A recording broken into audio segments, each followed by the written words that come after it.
Welcome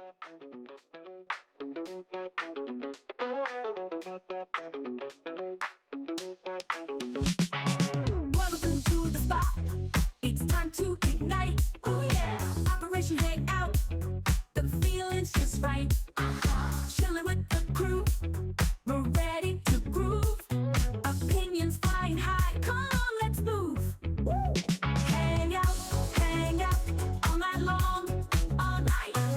Laughing and debating, playing our song. Oh yeah. Share your thoughts, don't be shy, don't be shy. Operation Hangout, let's reach for the sky. Let's fly. Pull up a chair, let's get in the zone. Voices blending smooth like a funky trombone. Oh yeah. Topics from the heart, making us think. With a twist and a shout, raise up your drink. Cheers! Hang out all night long, all night. Laughing and debating, playing our song. Oh yeah. Share your thoughts, don't be shy, don't be shy. Operation Hangout, let's reach for the sky. Let's fly. Bring it down, shake it up, feel the beat. With every word we share, the circle's complete. Living loud, think it proud, that's what we do. Oh yeah. Join the club, come on through, we're waiting for you. Alright. Hang out all night long, all night. Laughing and debating, playing our song. Oh yeah. Share your thoughts, don't be shy, don't be shy. Operation Hangout, let's reach for the sky. Let's fly. Hang out.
Ladies and gentlemen, welcome back to Spartan SQ Network. This is Operation Hangout. I am your host, Ghost of Sparta.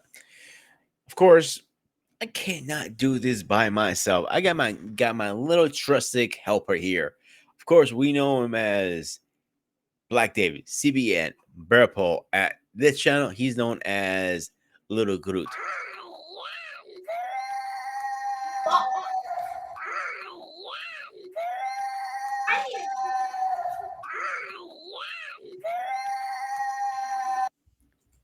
Ladies and gentlemen, he call me Little Groot, but my Spartan name is Bearpaw. I am 6 foot. Whoa! You get a Spartan name when I approve that shit. Because I'm the only real Greek fucker on this network. I know, but how can I be Little Groot when I'm 6 foot tall, about 280 pounds? There's nothing little on me. Sounds like a personal problem, dude. So I'm more like a African bear. So when I say Bearpaw, shout out to Reckless Ray for giving me that nickname because if I tap a hand grip, a lot can happen. If you know what I mean. I'll give you Baby Paul. Oh, that's not. Ain't no be Baby Paw.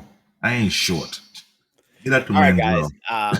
This show tonight is brought you by Black David. Actually, he has this topic in his mind for a while, so I'll give him the floor and see what he has to say. This is your idea, David. Go ahead. Yeah, ladies and gentlemen, today's topic where we're going into the franchise of the Transformers, but we're also to a particular character because this character right here is one of the reasons why this franchise lasts for so long. I remember we talked about it on our last episode when we talked about the Transformer. How, I don't know, how you want to say it? You don't kill a particular character, send a huge, massive number of kids going haywire. And I'm referring to the Optimus Prime, the leader of the Autobot, which is ironic how big of a name this guy really is, but it happens. So imagine this character have gone through multiple changes. I'm not gonna lie. How I want to put this? Just We say talked it. about it before. It was a toy line trying to sell, capture kid minds, kid heart. And the most iconic character is Optimus Prime himself because he was a quiet individual before he got promoted into leadership. He lead the Autobot get the Decepticon. His character is so, I don't know. Can you say hypnotic or what you can use? Because somehow every other character, you got Bumblebee, you got Starfire, you got Megatron. Just his character for some reason, it captured the kid's heart so much to the point whereby you're not allowed to kill it. If you did, what they did that, and you and I both know how far that thing went and how much publicity they were forced to bring it back because you cannot replace them. That had been a naysay for multiple years based on so many reboots. And I'll be trying to figure out, okay, so this guy is so much of a big deal. What about this character means so much to these people and why? What is the issue behind this dude? So we want to have that discussion, but before we have that discussion, we want everybody to come in, take their time, get your feet wet into this conversation. You know you're a Transformer major fan. I'm not trying to hurt your feelings, but I'm just trying to call out what it is. Now, in my view, of this right now, I'm not gonna lie. I feel like this guy. David, hang on a second. Time out. Anytime you My turn bad. away from your mic, I know I my can barely camera. hear you. Sorry, I was trying to do something on my phone at the same time talking, but how would I put this? I had some weird issue with Optimus Prime. Don't get me wrong. Really? I grew up. No, when I say it's not bad, but it's weird. I grew up watching him for the longest. Cool character. They have not really done a excellent job expanding on their personality. They're almost. I want to put it. You know how you say certain character put in a box, but don't give you a free reign to explore the range of that character compared to Megatron. Absolutely.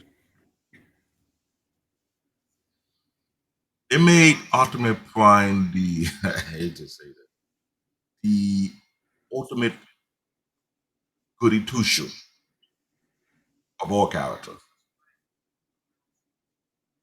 Other yet, he what you call the type of army general who hold himself on a higher pedestal not to break rules, not to break ranks, unless it's necessary. You know what I mean? Mm-hmm. He too hardcore in his principles. Even when there's time he should break it multiple times, but I don't know. What I'm looking for the I don't want to like my word, but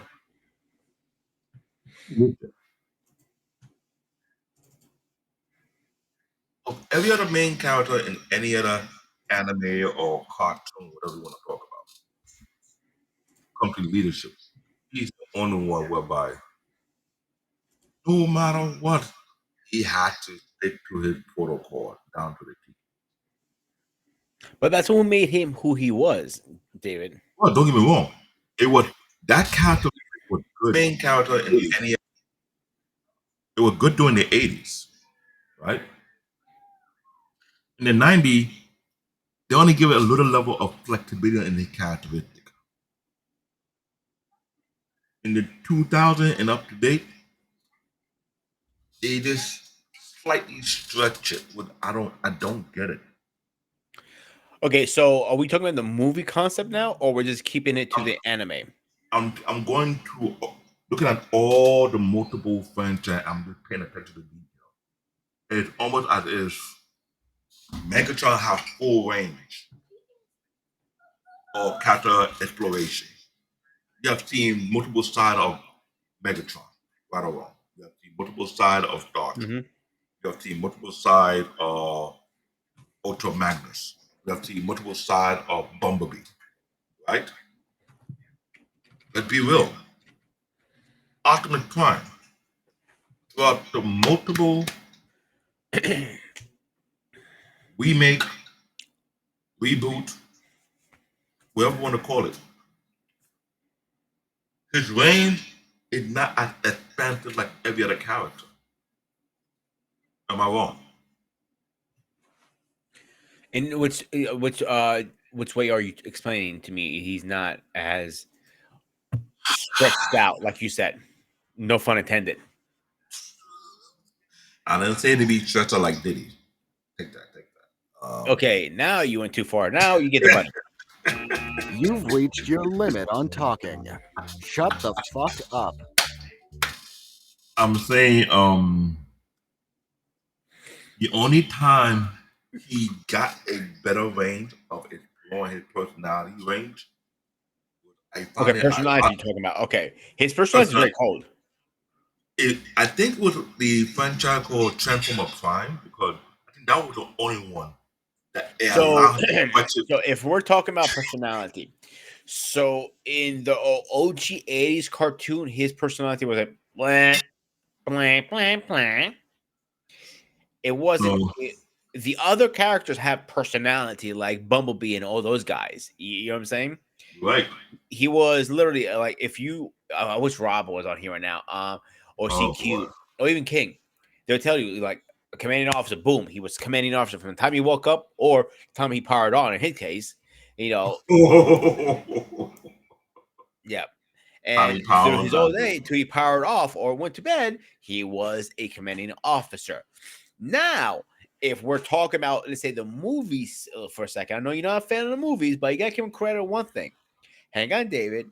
They gave him more a personality. He wasn't always a soldier. He showed emotion. Show emotion to a degree, yes, the movie Yeah. side of it. But the movie side of it was more like, I don't know. It felt like it was lacking. He could have gone further, to be honest with you.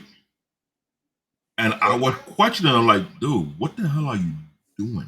So Like, the second one was Russ. Let's be straight up. Let's talk about this for 1 minute before we move on, right? So, I thought the first one was a decent movie, to be honest with you. I know me and you have disagreed on this, and that's okay. And we can when I go always agree or to disagree. We can disagree to disagree. You know what I'm saying? But in this case, I think the second one was full of shit, pretty much with you. I know the direction they were going. I knew they were going to kill him off in the second one, like they did with the OG movie, Transformers the movie. I don't know why I couldn't think of that a second. If you remember the beginning of the movie, they were killed him off. mhm. The original reason they killed him off, if you remember, was come on, David, give me the big, give me the big. So take the Matrix and give it to somebody else. No. That's not the reason. The real reason. Wait, we talked about, forgot what it was. Toys. Yeah. The infamous American way of killing characters. It's not only Americans, every country, bro. Let's be honest. If No, it's no, Palestine, hold on. We did talk about this before, but only in American market is more focused to toy stuff more than anything else. In I'm other gonna push back countries, on that one, bro. I'm gonna no, push back on that no, one. no, let me tell you why I say that. How many good franchise or good cartoon class anime series that they put a full stop on because they were not selling toys? They're not going to do it no more. Thundercat is not a perfect example. One season, put around the annoying Thundercat hole with the disrespect. David, move your mic a little closer to your face, mouth because you're in and out again. Oh, what the hell? Let me get the mic in front of my face so that everybody can hear my big ass mouth. Pause. Don't even think about that. Here we go again. You've reached your limit on talking. Shut the fuck up. I was gonna hit the button, but you said something like I couldn't help myself now. I know you can help yourself. You like to have fun with it, but my thing was this: toys still have been the determination if any cartoon will come back or not. There's so many cartoons that failed and animes that failed because of that. Because of toy sales, and that pisses me the fuck off. On this side of the earth, any other area, that's never been the case. That was the case in a lot of places, bro. What are you talking about? Like no, but not as heavy as over here, though. That's not the biggest issue. Not as heavy over here, because over here it was more like, oh boy, here he comes.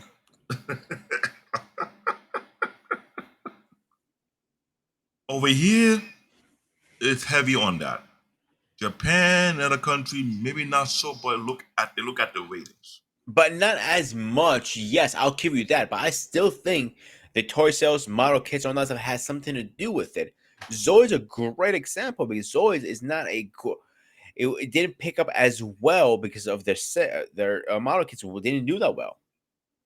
They didn't use it well, but for some reason, the fan base of Zoid were growing without it outside the US. Then it got to multiple countries. South America, they love it heavy, what I've noticed so far. But the toy set itself, I hate to say it, it cannot be done properly here in the US in manufacturing way because the way they're done the Zoid in Japan, quality-wise, it's different when they do it over here. Same thing with Voltron. We have seen talk about the Voltron collection. How to write about it. Voltron had a long series, let's be honest. It had a long, yeah. But quality-like toys. The 80 back then, they did have the quality at one point because they were allowed to do it with die cast with a little metal here and there. It was different, but as of lately, kind of like they pulled back on the quality. To me, Transformer, it was almost like they had the biggest lineup of characters on both ends, since from Generation 1 to now. They could have just like Lego, they could have the biggest, more real estate in the store. Transformers should have been the same way to now. Mm-hmm. But that's not the case. But I find it very weird, even though it's one of the longest running franchise out there, competed with G.I. Joe, competed with Ninja Turtles. Got a longer franchise, got multiple reboots. I'll remember that one later, but that character Optimus Prime have gone through so many reboots, so many changes, so many looks. The movie look, I felt they could have done better through Michael Bay. I think that was the best he can be done. Character-wise, I think Michael Bay did a great job overall. Well, his personality in the movie have a little more range than the personality of all the animated series. To a degree. I'm saying that you and I both seen the movies. I know I'm not sure. I didn't see the latest one they had out there, but with Beast Wars ones. Yeah, I've seen that one. It wasn't. Here's my problem with that movie, bro. I'll be straight up with all you guys. I thought it was going to be a reboot, to be honest. I thought we're going to leave the Autobots away and go into the Beast stuff. But merging both of them together, that part, I never liked that.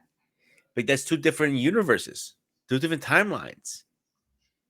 Not two universes. Let me rephrase that. I apologize. I misspoke.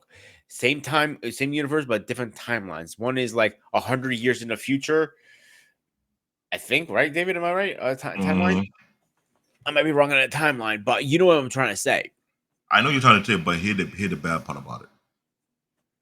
Me and a few other who had the comments about the Transformer franchise, it was done very poorly because there was so many jump in between the story. And the way they did it's more like they butchered the franchise. That Beast War thing they did. We had two different alternate primes. We did. That's the last one before Transformer 1. We have Optimus Transformer Prime. One. Don't even get me started with that fucking mess. That's what I'm saying. The last one before Transformer 1, but they had Optimus Prime meet Optimus Primal. Yeah, that's my point. That made no sense to me. I don't like that, bro. It made it seem like these did some kind of time travel continuum that took place whereby these, I don't know the thing, the Autobot version of that one came to Earth and they hidden. Optimus Prime was still here, but the whole storyline it did not add up. It wasn't making any sense. That was one. Really? Right? You just read it as a Captain Obvious. No, because the idea of having all that in there, this is why I say I had an issue with Michael Bay. Took a franchise, you butchered the storyline multiple times, literally. And the fact that I was still pissed off because when they bought that one, I asked myself this question: what's into Unicorn and Primal? Remember that storyline they had with the last night? The last night. They scrapped that completely. I think. You see what I'm talking about? There was so much gap, bad storytelling, and it made it look like crap.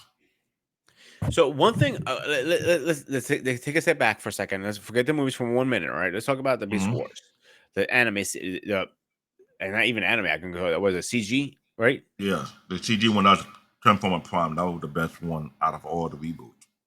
You really thinking that was the best one, the Prime? The Transformer Prime, they gave Optimus Prime a little more development on his character. Because at one point, when he supposed to be die, he was questioning himself like. So here's my thing with CG right now, with animation wise. Mm-hmm. When you're doing a series like that, it's never that good, David. The CG's I don't think the CG was that good for Beast Wars. The Beast War, no. And say Prime, now yes. it was decent. I think they did. I think that one was a little better, but not the greatest. Beast Machines. The Beast Machine was a little confusing for me because the Beast War, I get the aspect of it. One. Beast Machine was after they went back to Cybertron. But the storyline of Beast Machine was kind of like. I don't remember too much of the storyline. I was literally too young to remember. I haven't. I would pay attention to the story. I would pay attention to the whole story because now if I go back and watch Beast Wars, Beast War made it so much contradictory whereby it took the Generation 1 having get lost in time, right? Land to a different timeline whereby the sparks. No, let me rephrase that. They took a different timeline whereby they didn't go along with the timeline. They went back in time to prehistoric time, right? For which one? Beast Wars or Beast War? The Beast War. Beast Wars. Yeah, they went back in time. But the fact that it went back in time, it didn't make sense because on was season 2, season 3, they met the original Optimus Prime at the Ark. I was like, hold up. Yeah, because he was still frozen in time. Remember Transformers, when they landed during the Stone Age time. And they were suspended in animation, and that's where the Beast Wars started with Optimus Primus. Did I say that right? Yeah, Optimus Primus. Yeah, he was the leader. But here where it gets confusing. This is where it confuses me the fuck because is Optimus Prime and Optimus Primus related? They're related, but my thing is this: he put to be the next generation behind Optimus Prime, but here where they got confusing. But don't skip my question. How are they related first before you get into that? Optimus Prime will probably be the descendant of Optimus Prime. What So is his great grandson or some shit like that? something like that. But what didn't make no sense was, I will break it down. Stupid question, David, because you're more a geek than I am. But with the I know Autobots. because he did mention. Hang on. First of all, I want to. This is a X-ray alert. Oh, wrong one. This is your alert. Please turn off your phones for a few minutes and come back to our. Because I'm gonna ask something very graphic to David right now. Get very great, David. Like, so if Autobots are multiplying, how do they do the tango though? Wampa wampa like No, ladies that'd and be like gentlemen, sparks coming, like like.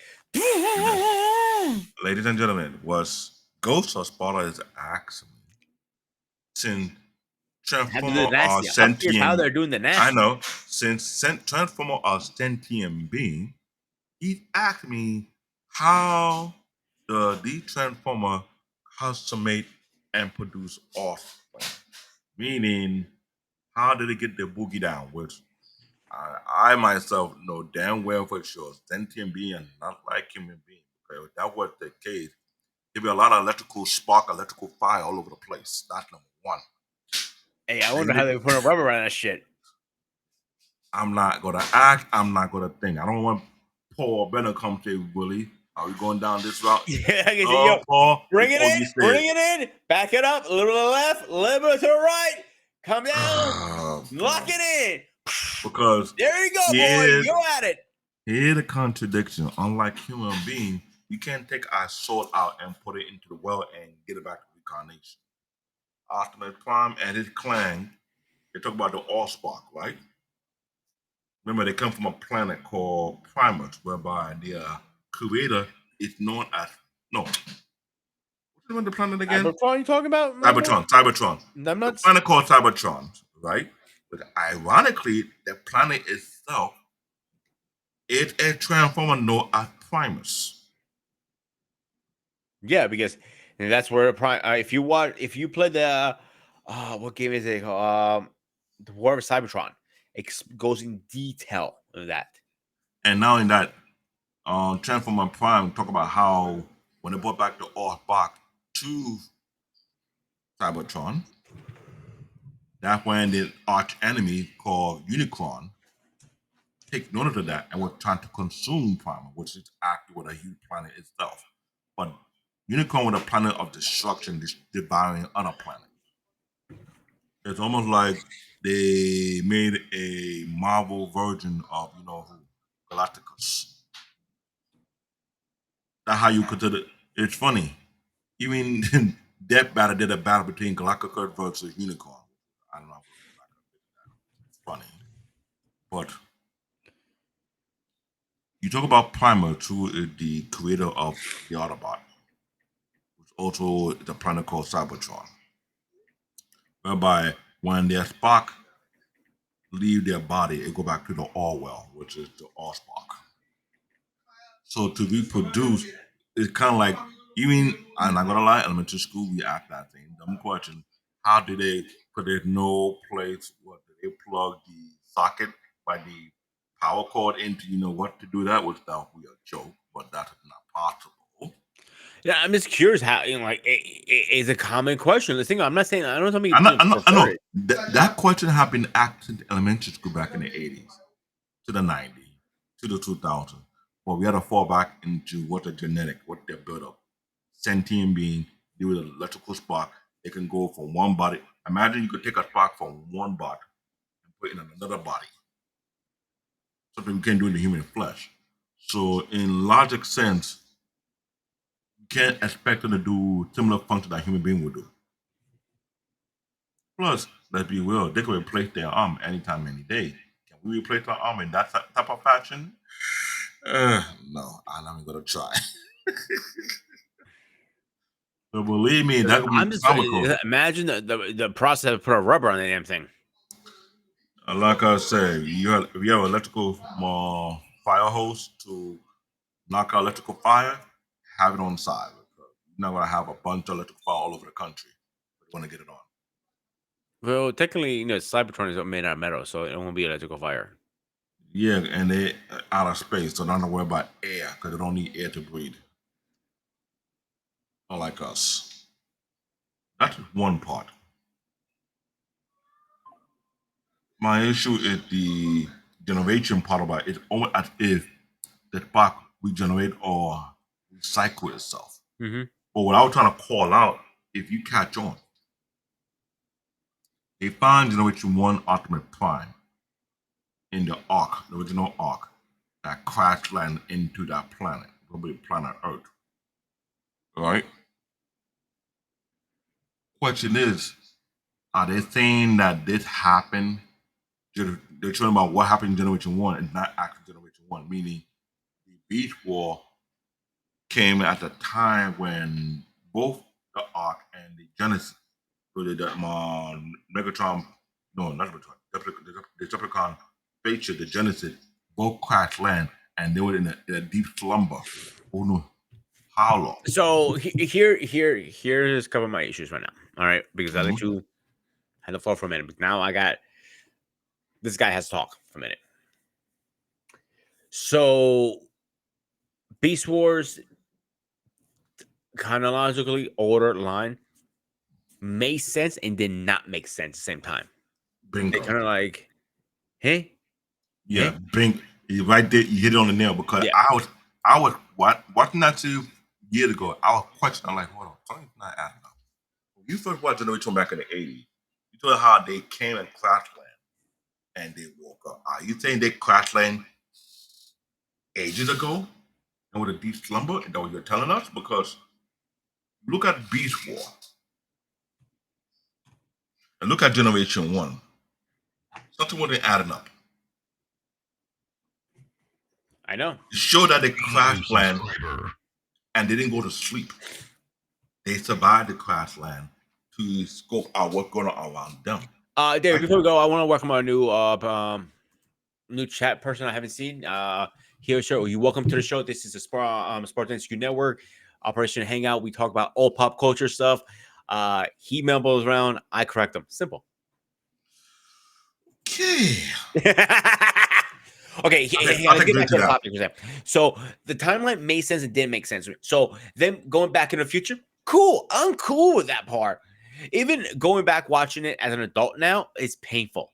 I'll be honest, it's very painful watching it now. But the thing is, that Beast War, it got me confused because first and foremost, I was like this when I first saw that episode. Are they saying that what happened in Generation 1 is not the full story? Because that Beast War showed that Optimus Prime and the Ark, Decepticon and the Genesis, crashed land on Earth ages ago before they woke up. They were in a But deep what slumber. it gets it more funkier with the show. It's when they transform into metallic.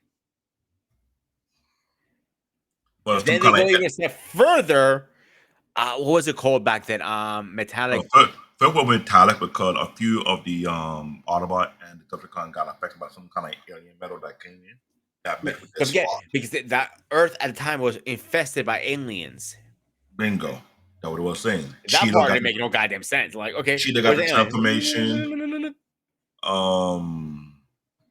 Ratchet got that transformation. Only very few selected. Ratchet got that transformation. Not everybody got it. Who did? Megatron had that transformation with the transmetal. Optimus Prime. Promise had 3 transformations. His original. He had the original. The second one. I like the second one. It's kind of cool, actually. The second one was transmetal. Yeah, he kind of like. Yeah, no, hang on. David. I think it was kind of cool because when he was in his beast mode, he could flip and get the surfboard and you saw flying around. I thought that was kind of cool, to be honest with you, as a kid. That was the cool part. It's the third one that was more confusing because both him and Megatron did the same exact thing. But here would I ask the question though. Okay, they both crash land. Give me that. You saw Optimus Prime in the slumber. You saw Megatron in the slumber, right? Cheeto. Ain't Cheeto the byproduct of Bumblebee?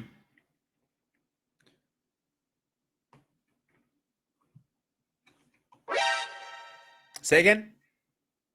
Cheeto, Ultimate Second Command. Hmm? Because that's what his beast mode he had up. But before he was beast mode, was it not supposed to be Bumblebee? I fucking hate you right now. You have a good point. How come we didn't see Bumblebee in the arc? Good point. You actually don't see any of the other Transformers now. I think about it. Do you? Only Optimus, right? I fucking hate you right now. This is why people like me and Wally in that nerd arena, we see the bullshit and we try to say Absolutely, yeah. somebody did something screwed with the storyline. Because the Nemesis, no, not the Genesis, the Nemesis, which is the Decepticon ship, they find Megatron body there. Where are the other Decepticon that put me in that ship? Only Megatron was found.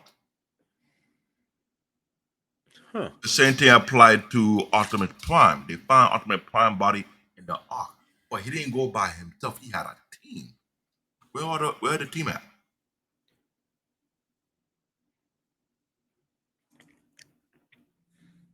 I was like, hold on.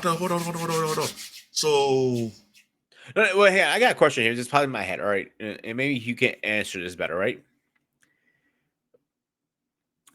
The Transformers Beast, Optimus Primus in the new movie, he's in there. Is it not technically a metallic version of a kangaroo or not kangaroo? Is he uh not monkey? What is it? Help me out. me, Optimus Prime in Transformer 1? No, in the movie. It would not be technically a metal version. In the original movie, right? The last movie that came out, I'm talking about. The last one that came out, they're supposed to be Transformer 1, where Beethoven No, not that one. The last one before that. The last one before that. Yeah, that doesn't count. Leave that in a second out of there, right? Because that's not even that's a prequel. I'm talking about the Ultimate Prime means Optimus Primal. All right. Yeah. Technically, isn't he a metal version at that point? They're both metal version, but he's more on the vehicle version compared to That I'm not arguing that. I'm talking about because in the cartoon, they show him transforming, but he has actual animal skin outside. That's why the confusion with that Beach War. It looks like animal skin, but it's actually metal. The metal in the cartoon. In the cartoon / CGI Beach War, the skin he had is actually metal, but it's not really like animal skin. That was one part. Okay. 2. Remember, any mode they picked, they had to, what's the term? Terraform to it, right? I'm gonna show you a picture a second here, right now. Because this looks like a metal version more than the see. It's metal version. It's metal version. You're correct. It's metal version. But the thing is, remember, there's 10 being, so there's more like a robot in a way. But his spark his spark, how do I put it? It scanned the animal and it terraformed to that the function and the shape of it. Remember, there's one. Oh, that's fake. Never mind. Was it Transformer Armada? What? Yeah, I remember that. I remember that series. Whereby they were looking for the keys, the lock key, and based on where they go to, is they terraform to the version they have. Some of the Autobot had a vehicle mode and end up transforming to the animal, while some upgraded their mode, so to speak. They're all metals, regardless. It's just that whatever mode they scan. I'm not arguing that part. My argument statement is right now is between Beast Wars, the CG or whatever you want to fucking call it, versus the movie. The movie looks like he's actually they skipped the season 1 and went into season 2. He's metallic already. That's my argument statement right now. I'm telling you right now, all the movie was confusing all the way through. Even the last one before Transformer 1. because the way it looked like it's not that they skipped. They went on multiple jump. Remember that I said it before. They didn't follow the storyline properly. It was like a mashup. Remember I told you my pet peeve was? I thought the last one was supposed to be a reboot. They're going to, finally pass the torch from Optimus Prime to Optimus Primal. That's what I thought it was original idea. I thought that too. I was thinking the same thing, but was not the case. Because it was so much a matchup of storyline. The one that I picked me up more than anything, Wheeljack, the character Wheeljack.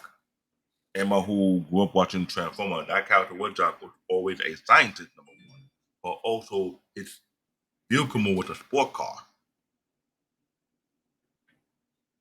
They made the guy a Volkswagen Beetle van. I was like, excuse me? Even though they did an upgrade for Bumblebee, Bumblebee was mostly a Volkswagen Beetle. They upgraded to the Camaro. They downgrade Wheeljack to a Volkswagen Beetle van. How you do that? I don't get that part. I think they were just trying to upgrade it. You know what I'm saying? No, I'm sorry. That was never an upgrade. Of any In, of the in the series, it was going back and forth, wasn't it? Or it was always. Remind me, because I don't remember, to be honest with you. it was more of going back and forth. It was something about what they're hiding. That movie was hiding something for a particular mercenary group that were following these primals. And they had to quote unquote protect it, right? But my question is, during this series, was Bumblebee a Punch Beagle, whatever you want to call it, VW Beagle, or was he a Camaro sports car? His Or was first he going back version, and no, forth? Bumblebee was first more formed was a Volkswagen Beetle from the generation. Okay, so I remember correctly then. Okay. But during the movie, when Michael Bay first got hold of it to do such a thing, right? He upgraded Bumblebee from the Volkswagen Beetle to the Camaro. If you know about it, they did a Easter egg when they went to pick up the car. Bumblebee was next to the Volkswagen Beetle. That was supposed to be his former body. And Yeah, did the car he dirty. slammed it open. Yeah, that like I'm saying, A nah. little prank they were doing. They're doing the prank. Okay, this is no longer my image. I've been upgraded. I got something better. Boom. I give him that. So we went from the old Finish your Camaro statement, because I want to get into the conversation with to the new Transformers Camaro, 1 next. right? Wheeljack, who was the scientist, was always been a sport car but throughout the whole time. They downgraded him from being a scientist, some kind of weird Latino dude in a Volkswagen Beetle like van, which is very, very stupid. So there was a lot of character slaughter going on. You mean Grimlock? Where did they get Grimlock? That dinosaur never transformed. How you have all the Dinobots, only one or two were actually being used, and you have many other there, and you don't usually have their robot mode. Like, why will you bring that idea to it in the movie when you're not gonna fully utilize it? The Last Night, right? The last one before Transformer One, what was going on was very, very disrespectful. Because this is what I'm saying. Michael Bay should not do no more Transformer movie ever again. Yeah. David, hang on one second. This guy's the next person here, and we're going to continue our conversation. Okay. Ladies and gentlemen, please rise for our president. Oh, you pissed. Uh-oh. You did it, David. First of all, I could not believe my ears Hey, when for I me. heard this whole conversation. It's your platform, and I saw no accountability or checks and balances. Where CBN TED Talks, aka Black David, aka Bear Paws, besmirched the character of arguably, and I would say, the greatest hero ever invented in Optimus Prime. I cannot believe my ears. What has happened? David, this is your mess to clean up. I blame this not necessarily on him. I blame this on Vince McMahon and that Attitude Era And that Didi, you don't basically gotta blame Didi. ruined what it meant to be a hero. All these anti-hero gray area, no pun intended. Watch Gray Area Sundays, 9:30 p.m. Eastern Time on Black Man Unfiltered Network, simulcasting on Sparta HQ Network. It's people like him that have been corrupted by Vincent Kennedy McMahon and his Attitude Era that has blurred the lines between what it means to be a hero. Optimus Prime, voiced by arguably one of the greatest voice actors of all time, Peter Cullen, Oh, absolutely. inspired by his brother, Larry Cullen, decorated Vietnam veteran, 2 Purple Hearts, as a Marine, as bad as it gets, who was the inspiration as Peter Cullen was going for the audition for Optimus Prime. His brother, when he described to his brother what he was going for, he had no conception of how to pull this off, because what was given to him by his agent was, it's a toy truck that's a hero. And his brother, before he left, told Peter, if you're going to play a hero, be a real hero. Not one of these stiff up your chest and macho kind of guys. Be a real hero. And his brother actually talked like that. And that is the inspiration for Optimus Prime. Coming from someone, war-hardened Vietnam veteran,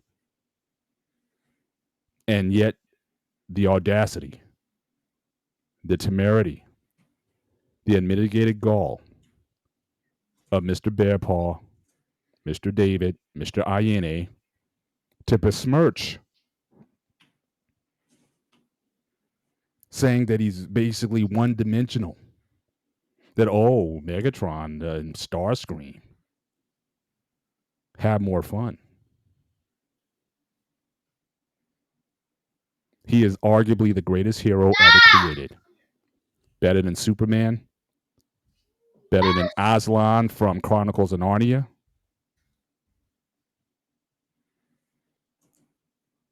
I remember 1986 when Transformers the movie. Not going to comment too much on the movie. But you had kids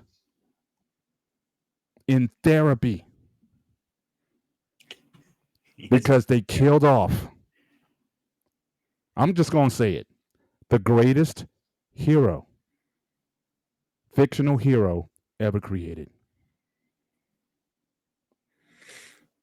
Meek and he is the epitome of meekness. Strongest Autobot, whether it be in the cartoon series or in the movie series. And again, mind you, I'm only talking about the Peter Cullen. I have really no interest for all these other 20 million spin-offs of the David, may Transformers. I jump in I 1 have no second, time for that. No, you cannot. I was going to back you up, actually. I don't need backing on this one. I got it. Well, fine. So, kids traumatized by this character who was the epitome of strength, strongest Autobot, kick butt, even in the movies. At the end of the day, he might have got knocked down, but at the end of the day, took out Megatron, Galvatron, took out Grimlock. You name the guy. But as meek and mild as anyone else. Didn't see himself any better than anybody else. That is what the epitome of it. A lot of people equate meekness with weakness, but you have to be strong to be meek, and he was the epitome of that. So when I see people like Bear Paw David come at this character, I have to put my foot down, and I cannot let that slide. David, I am very disappointed in you. I had my reason for saying this because, for one, even I watched most of the David, microphone again. watching the multiple adaptation, only one or two adaptations they allow Optimus Prime to go a little further of the character. Transformer Prime was one of it, but they give a little bit more event than every other adaptation, which I totally agree. Yes, he's one of the greatest of all time. But what they gave him to work with was better than all the other adaptations I've seen so far. The second one that I noticed that allow him to improve a characteristic, it what was it?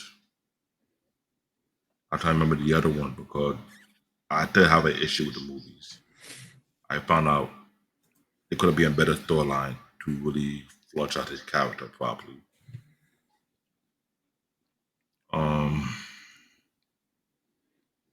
I won't remember what I get a chance because what I had a problem was with this. The movie was nothing but a matchup of multiple storylines combined into one, not making any sense. Kind of like stifling his growth as a character in these movies. Certain adaptation allow him to flush out properly.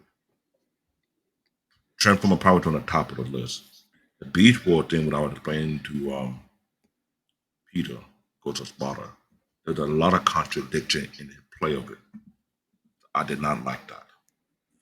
Transformer model was the second one yet that came to my mind that they gave him more range to work on because there was so many episodes whereby his decision making was put into question and he had to hold him. Okay, I remember now.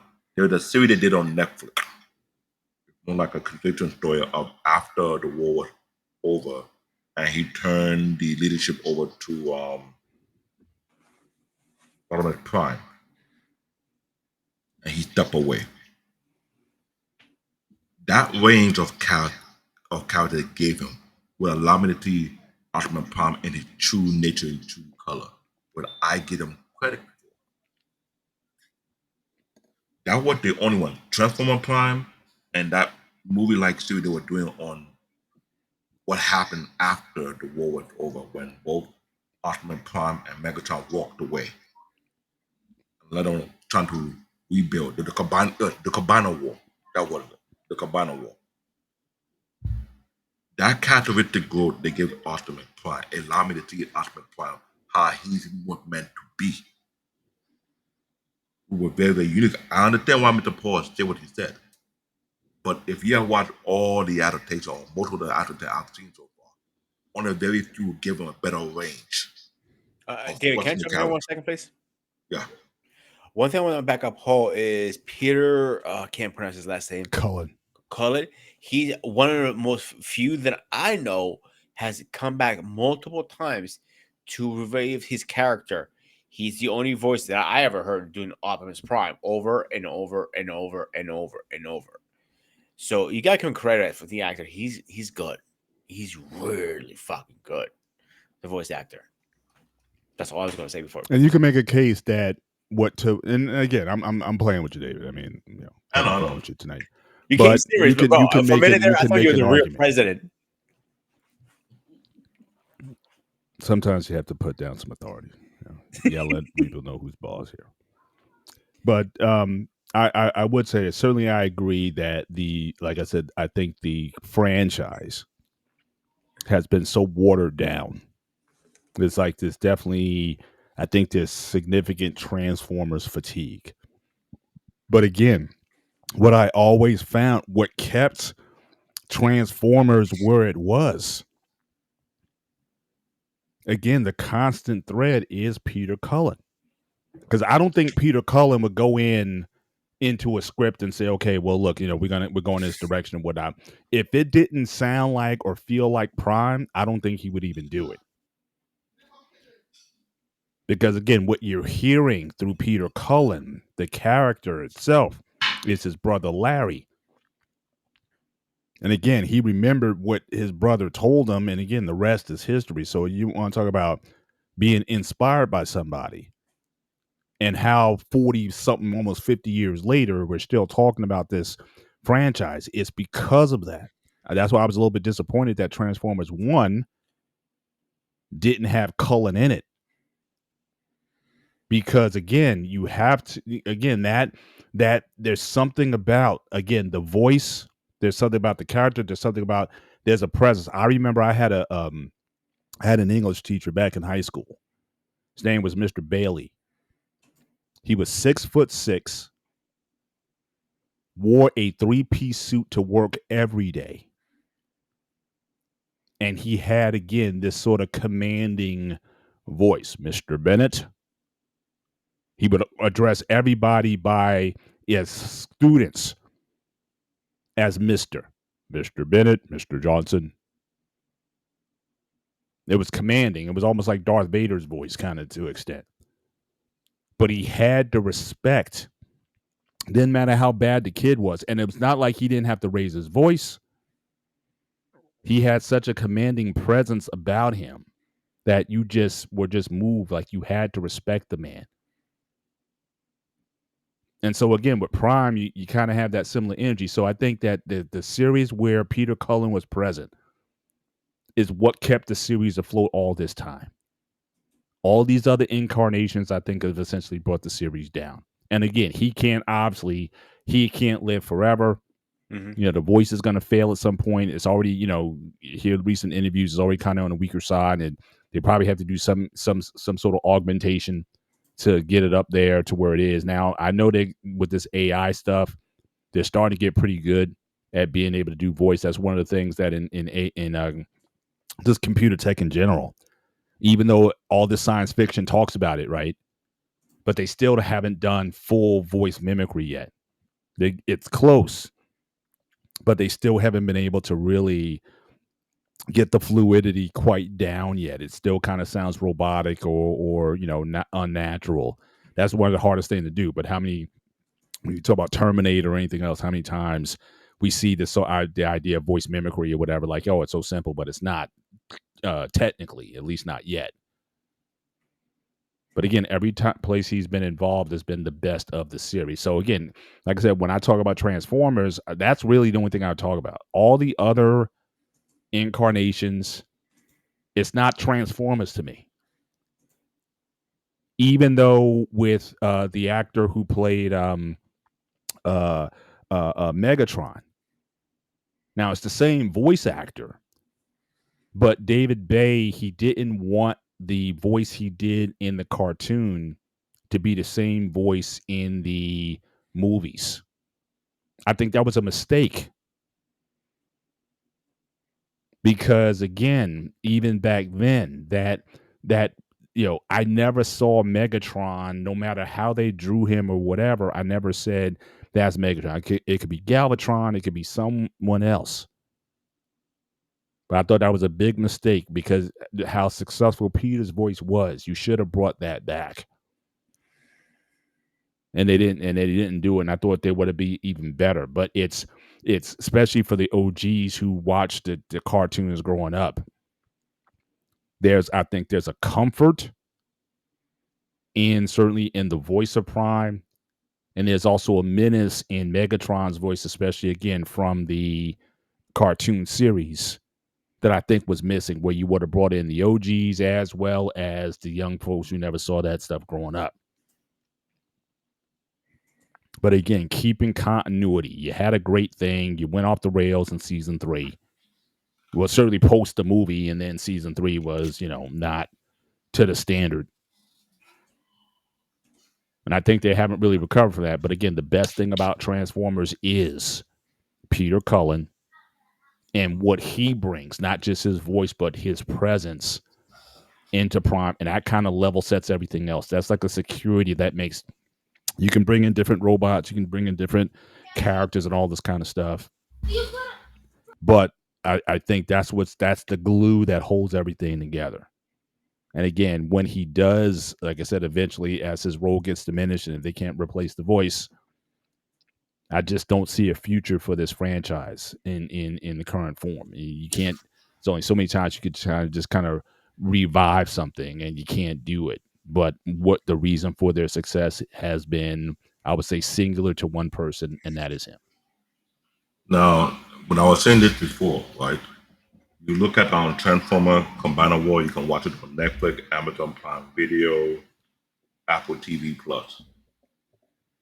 Optimus Prime in that series was given way more range to be himself, but in a way whereby he's no more the leadership, but you see his character, what he really is, how he thinks and how he makes his decision. Sometimes he came off of like, I don't care what you do, this is how I'm gonna do it. And even the way they spent on his character, I was like, they could have done this a long time ago. I wouldn't say make Optimus Prime the anti-hero, but like any war movie or any military movie, the character show his range based on his decision making, based on his emotion, based on how he feels. And some of them only give to a limited limitation to how far to go. But this one, the Cabana War series, Optimus Prime was more like nobody expect him to act the way he would act. It was like, it's Optimus Prime? Like he let loose. Yes, when he was in the leader, when he was the general, when he was in charge of the Autobot, he had himself into the structure and autoplay. And I was always asking myself, what would Optimus Prime be like when he don't have to follow the structure, but he allowed to be how he really wanted to be, and show a side that even other Autobots never knew that existed. That happens. Well, can that be attributed to the role that he has? Like, for example, again, talk about great heroes. Like, again, Steve Rogers, right? So if you look at like the first first Soldier. Avenger, he was a soldier. So again, following orders. But then when you saw in Winter Soldier and beyond, when the structures, Shield and whatnot, when Shield was compromised and you started to see things differently and whatnot, you saw he was able to make that pivot from being the good soldier to being that. But again, he was the soldier. He was under leadership of someone, a president, Shield, the Avengers Initiative. He always was in lockstep with that and tried to operate within that structure. When that broke down, he had to go rogue. But when you are the leader, he is the leader of the Autobots. So he is the president. He doesn't have a superior. But remember So when remember when Steve Rogers had a choice to make whereby they passed that particular bill registration. Remember how he showed his true character was like, nah, I got a more comfort. I'm not gonna follow this. Yes, he have a structure and order, but he had a more comfort. Optimus Prime, same too, right. had a more comfort. But again, but I'm saying, but what position are you going to put Prime in to have to make that choice? Now, again, the only thing I could see, and they didn't do this in the movies, but certainly they could have took a chance with this. And you've seen this in other movies where governments, because again, basically in the movies, the Autobots were always partners, again, with the with the Autobots. The only time there was distinction was in the Dark Side of the Moon, or what was that? When the CIA, that opening scene where they kind of go into headquarters and you had that lady that came out and Optimus was ticked off and stuff. He's like, you lied to us. It's like, so again, he showed that, look, we're doing this in good faith, but you guys withholding information from us that could have helped out in a lot of campaigns. So I think he did show a side of, he doesn't like it. Look, we're coming in good faith, but you guys are not. Now, what if they continued that story arc Bingo. where you had agents or entities within government that were like, look, I don't trust any of these people. I don't trust the Decepticons and I don't trust these Autobots. we forget one thing. And later on in the series, they were hunted. when Mark Wahlberg took over the role. I think it was Age of Extinction. I think was it, or maybe before that. They were hunting like animals. So they kind of did continue on that. Yeah, but the thing that the storyline, yes, they were hunting, but the storyline was jinky. Remember, I said there's too much mismatching going on, and they did it so bad to the last one before Transformer One was the worst one ever. I actually want to talk about it for a second. Did you guys watch it at all? Transformers 1, I haven't had the opportunity yet. No, you're so lucky. Bo, you're so lucky. But I think I have to give it a shot though. I will watch. I just haven't had No, the you time don't. to watch any movies for it. Don't do it to yourself. Because my thing Go is ahead, this. Joe. You go first. This is your show today. My thing is this.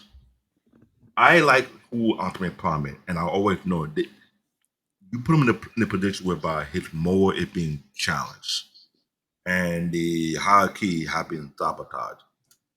I always want to see how would he react and how he maneuver around that area. Transformer Prime did that for him. Combining War did that for him.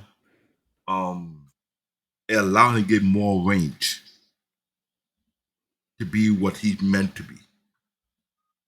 You get what I'm saying? Because the thing that I've noticed with the common thread on most of the adaptation, he get to a place whereby he start to question the hierarchy. He start to question the leadership above him. Should I continue to follow because it's somewhere my moral compass telling me, nah, this is not it. Something is up. I need to challenge this thing. Like what can I do? Because some of the other franchise, they kind of like did it in a very lame way. Like, okay, he went from being a leader to undercover. And the character went flat. It didn't give it a proper ring to it. That's what I'm saying. Because look at Transformer Prime, the first 3 seasons. Even the part whereby he pulled to join the Autobot, he came out beefed up, and he was more like, I don't give a F anymore. You're Ultimate. No, he did Megatron. You can't eat this. And I saw that right, and I was like, oh, so he do got that little rah, like, I don't give a F anymore. You're not gonna play me for a fool. That kind of look. The Combined War is more so like, I gotta come back and clean up y'all guys' mess. I But leave this thing. you know what it I leave is, it to you guys, and y'all can do a proper job. Now I gotta come back and babysit you guys. So you see But- that side of him whereby he going around fixing the screw up that he left the new generation for to get the job done, but he couldn't get it done. That he showed the don't effort me persona, and that was more like, okay, he can really be this. But David, here's my issue with that movie right now. If you play any games, read any books, the prequels, anything like that, I'm talking about prequels we talked about before they came to Earth. Those make more sense than this garbage. Not having your cog in your chest, you had a hole in your chest, like that made no sense to me. And like Paul said, you having his original voice actor didn't do it. That made no sense to me either. He's healthy enough to do it still. He's aging. That's gonna happen to all of us. But my point is trying to get to is that movie sure never happened like that. Go ahead, David. This is why when we had the last conversation, when I said I hated Michael Bay. But Michael Bay didn't do that movie, bro. But who made the decision on the voice actor? Transformers 1? No, from all the last Transformers before. No, I'm talking about Transformers 1 right now. I never watched it, but I heard it was crap. Okay, I'm the only one. Poor me. Yeah, like I said, I think I need to watch it just so we can have I'm gonna find it. I'm gonna watch it myself. But thanks to Marcus, who gave me a great show title.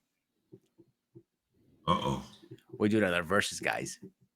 What title be this? Transformers versus Gundam. No, not happening. It's too late. It's gonna happen. Stay tuned, people. Stay tuned. That is not happening. But let me tell you why I tell you not happen, because first and foremost, sentient being versus non-sentient being. One move without a pilot, the other one need a pilot. Wait for that show. No spoilers.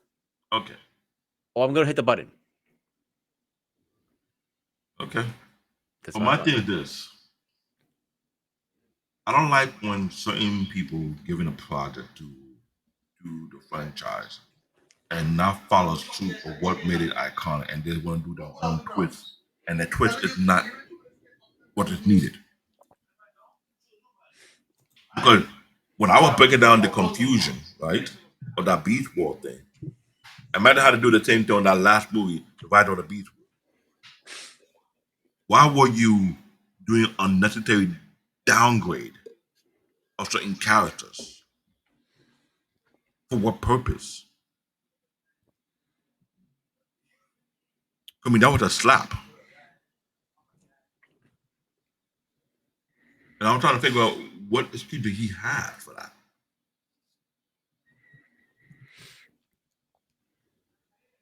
Already the storyline for that movie was very confusing. Like how you gonna make that one work? And Owen, I think he trying to. I remember he was saying something about the graphic, the look, the feel, the firework that was self movie. No, the storyline also self movie too, but the storyline seemed kind of lameish. And yet you're getting new fan base who never watched the franchise. So that's what was going on. Those who watch the franchise are saying the same thing all across the board. The movie sucks. Here's an issue we're gonna have, and I think they kind of flirted with the idea with Transformers One. Excuse me. Excuse me. This whole series, the whole franchise need a very hard reboot right now. But here's the problem: you have the old school. Hang on, David, before you jump down my throat. I know you're ready to come clawing at me, Bear Paul or Bear Pub. Is old school fans, Paul, David, myself, CQ, King Smith, and so on, are going to look at it like, what the hell is this shit? But when they do reboot it, you have to remember the next generation coming up. How are they going to take it in? That what was cool back in 1985 for us is not going to be cool in 2025 now. Am I making sense what I'm saying here? Yeah, but the thing is, I don't think has Transformers ever had a break. Yeah, it did. I mean, probably going back to our time. I'm saying going back to again by '86, it kind of went off. I don't know what was the next series that came after that. Was it Beast Wars? That was the next one. I'm actually going to tell you right now all the series in real order. Give me 1 second.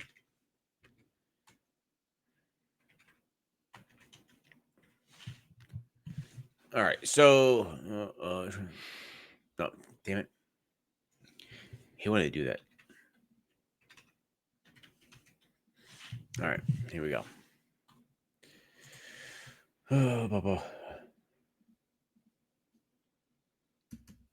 All right, this is not giving me any order. Oh, sucks. So after David, please correct me. After Beast Machines, was it right? After Beast I Machines. thought it was okay. It was Beast Wars. There was Beast Wars. Beast Machines. Okay. That was a spinoff. You're right. Beast Wars was first, then it's Beast Machine. From then to about the first movie when they start bringing the cartoons back, that was the huge break they had. For what? 10 years, David? 15 years, one there? David, you're muted. You're muted.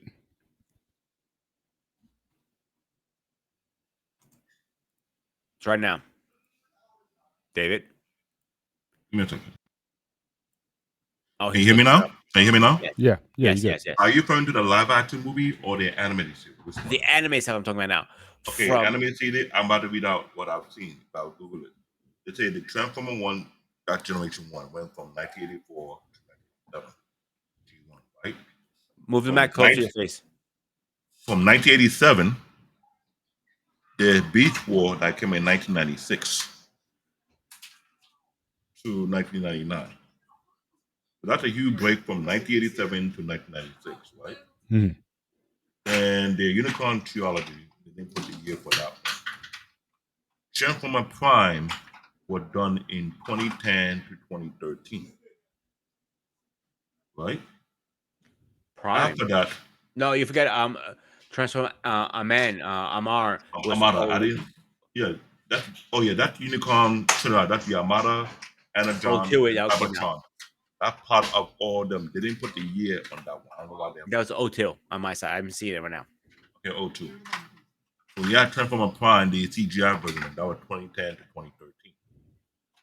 And after 2013, the most recent one they did was Transformer Earthspark, which is 2022. But before that one, the one I'll talk about that's on Netflix for the Transformer War of Cybertron trilogy. That's the 2020 to 2021. That's You're the also forgetting Transformers: Robots in Disguise in 2015. okay. I didn't see that on my end. Yeah, let me share my Go screen ahead. for a second and see what Okay, I go got. ahead. Yeah. Then you can share me your screen so we can figure this out. Okay. Because it looks like we're all over the place with this. All right, this is what I found.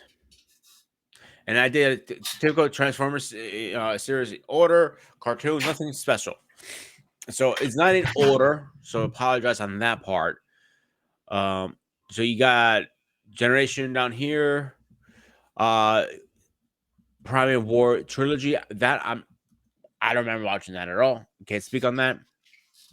87 was The Headmaster. Headmaster. I heard of it, never watched it. In my defense, It was so different from everything else. So it was almost like they might have took a. I think with Headmasters, I think they took a like a retired Japanese series and kind of reformulated and named it But Transformers. on I don't my think they had end, any. when you just mentioned like the Transformer Headmaster, it will put it in the whole category of G1.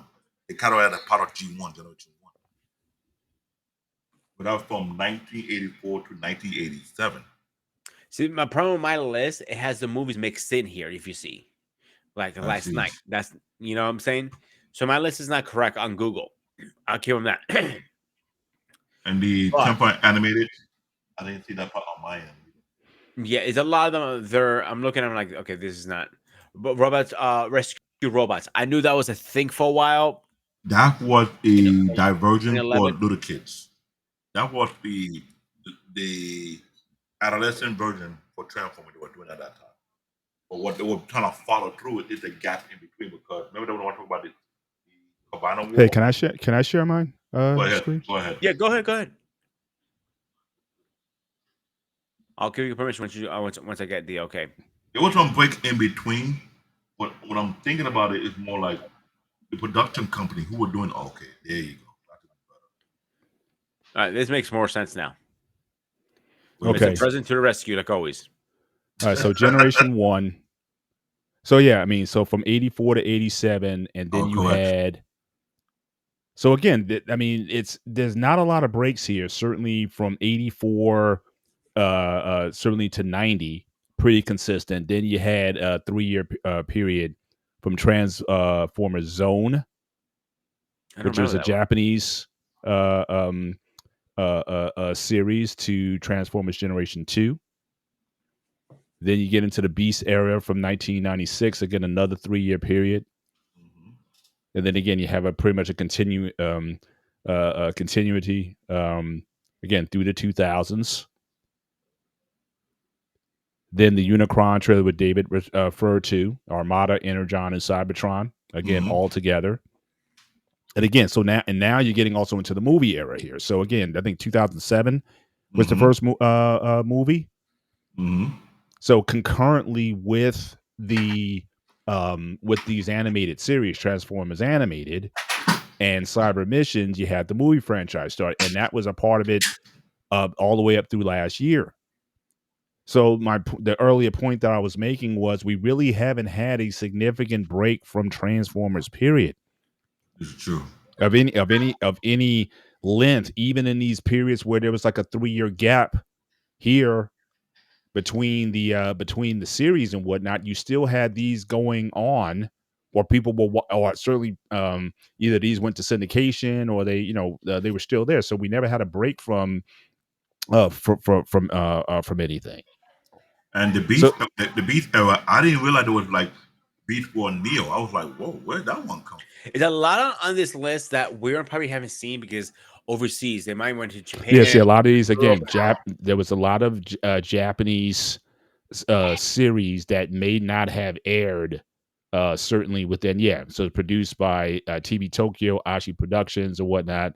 So again, you might not have seen all these now, but now, I mean, since everything is shared, you can get sort of caught up on all this kind of stuff. But even then, to me, it's like unless you have, at least me being American, I guess, the fact that again Peter Cullen's probably not involved in any of these here. These are almost like what do we call them? The mecha um, series, or they're probably some of these the characters may look familiar from the Transformers franchise, but it could have been very done in that sort of mecha style that certainly David and Wally be talking about in there. So again, if you wanted to see sort of the best of both worlds, because I know David has an appreciation for that Japanese anime style, but imagine an anime um, using the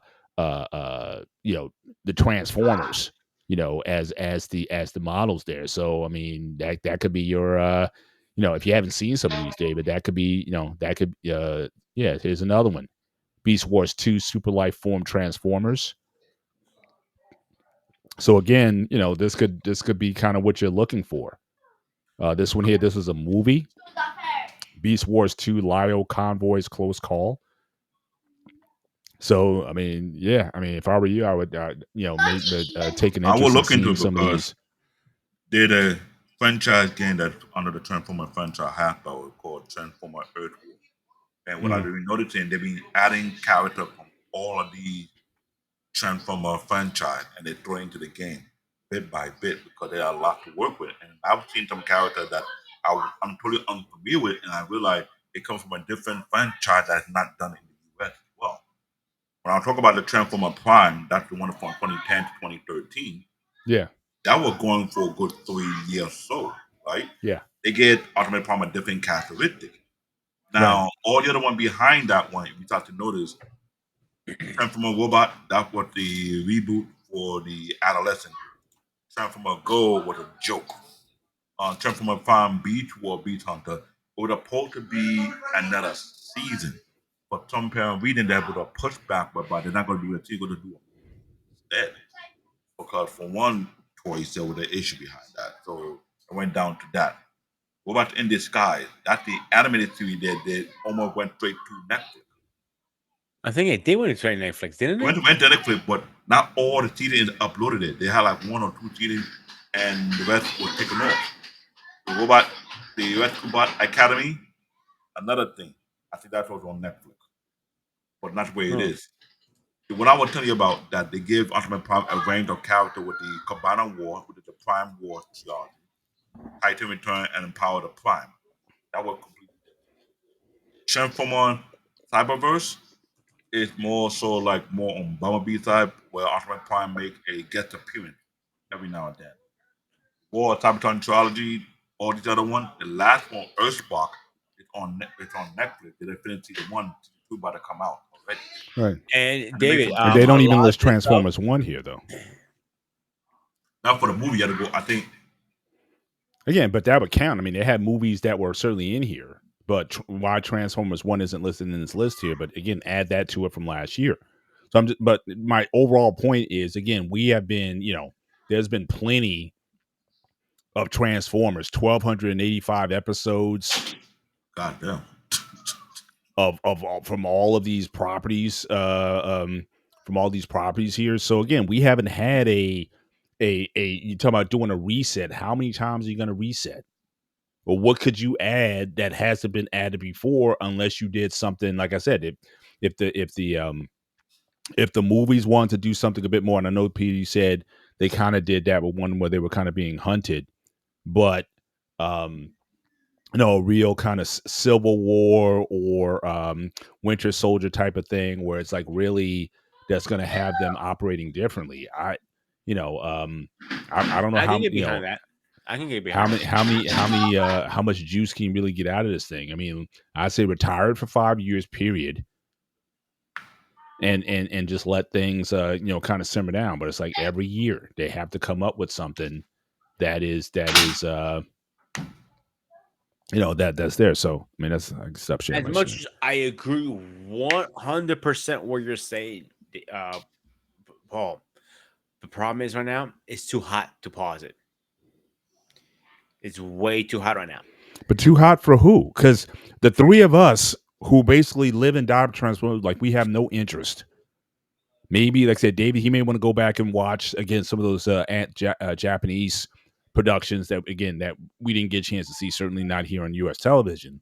So Mm-hmm. he can certainly go back and look at some of those animes And that they compare. did. But again, for the OG fan, what could they give us at this point? Good question. I just can't see it. Like I said, I have no interest in going. Like I said, I wanted to see Transformers 1 mostly because of the storyline, the idea of I'm a sucker for origin stories because again, Bingo. we see Wrong with that. Transformers is basically they're like there. So the fact that there was an origin story behind the Transformers, that in and of itself was interesting to me. And like I said, I may still see the movie because of that, even though it's not going to have the familiar ring or the voices that I'm familiar with. I grew up on it. But yeah, but outside of that, if you're trying, again, I guess newer audiences, but the people who carried these franchises for 40 years, I don't see where they're going to go with this unless they come up with something that's really, maybe if they did a live action that goes back to the beginning. But I thought, wasn't that what Bumblebee was supposed to be, essentially? Something like So that, yeah. so again, like I said, there's very little juice you can get out of this orange now. And For here's the me, problem.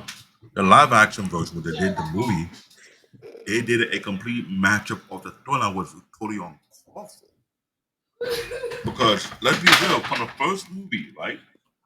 We were hoping for something different from the Transformers movie back to 2007, right? 2009, right on Revenge of the Fallen. It almost looked like it was making sense to a degree. Maybe they hit Dark on the Moon, they thought to know that something was off with the storyline. It was not connecting properly. Then Age of Extinction, right? What's up with that? right?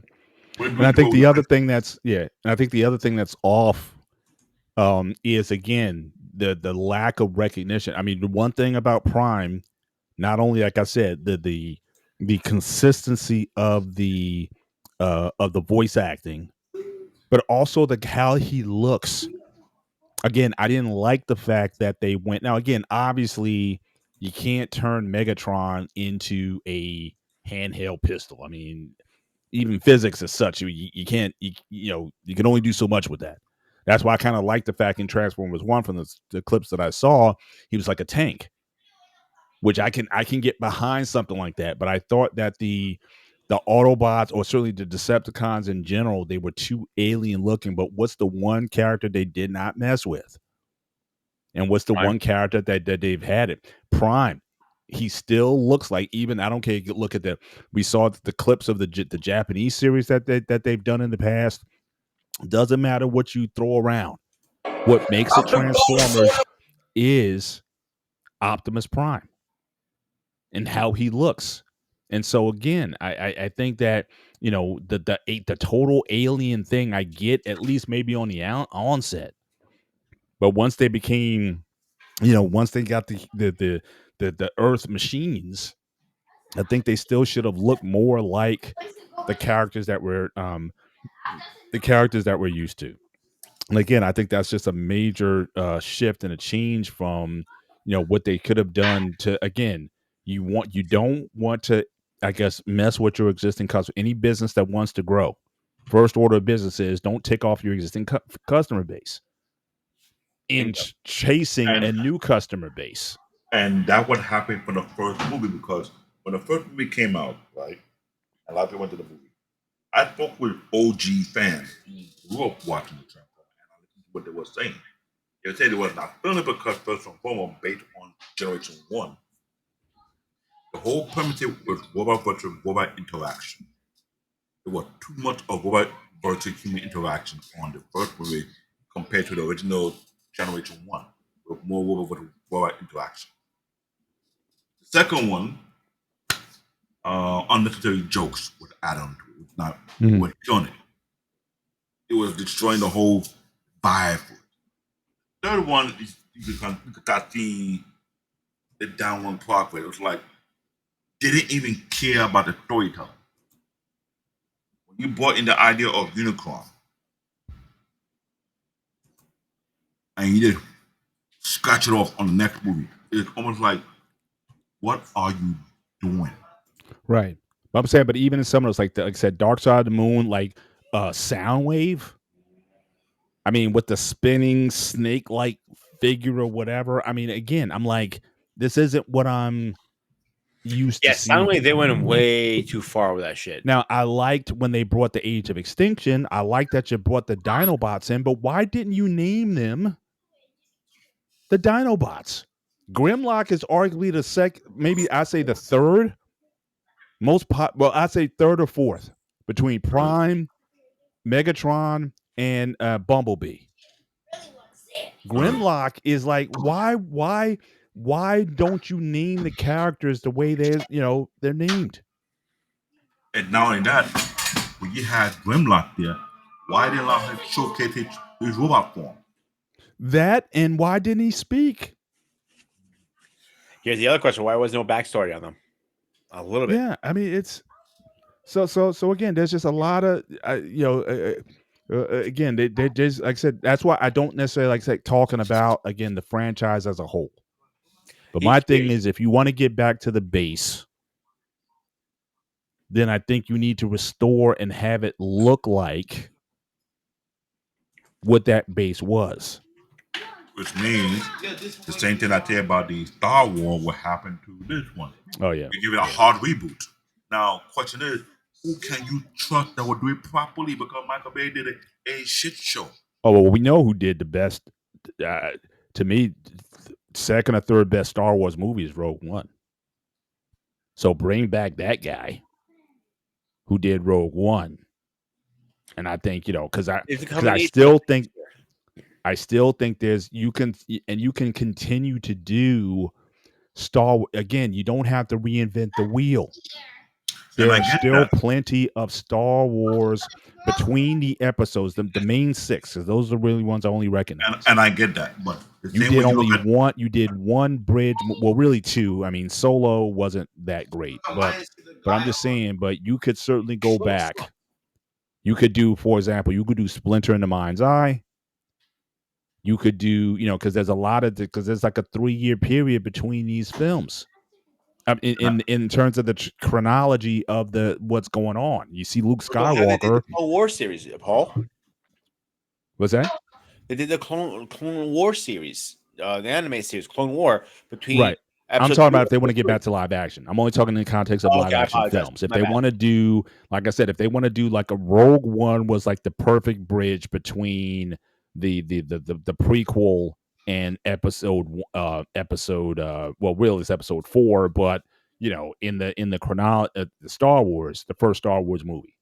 But at least you have a director who can do a proper reboot that you believe would do proper justice. But on a Transformers side, there is none.